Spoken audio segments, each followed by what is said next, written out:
شروع اللہ کے نام سے جو بڑا مہربان اور نہایت رحم کرنے والا ہے۔ حضرت ابو ذر رضی اللہ تعالیٰ عنہ سے منقول ہے، ایک مرتبہ رسول اللہ کریم صلی اللہ علیہ وسلم جاڑے کے موسم میں جب پتے جھڑنے کا وقت تھا باہر تشریف لائے۔ آپ صلی اللہ علیہ وسلم نے ایک درخت کی 2 شاخیں پکڑی اور ہلایا تو پتے اور بھی زیادہ گرنے لگے۔ آپ صلی اللہ علیہ وسلم نے فرمایا، اے ابو ذر، میں نے عرض کیا، یا رسول اللہ میں حاضر ہوں۔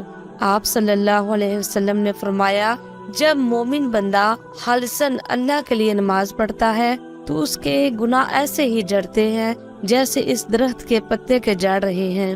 اللہ تعالیٰ سے دعا ہے کہ اللہ تعالیٰ ہم سب کو 5 وقت کا پکا اور سچا نمازی بنائے، آمین۔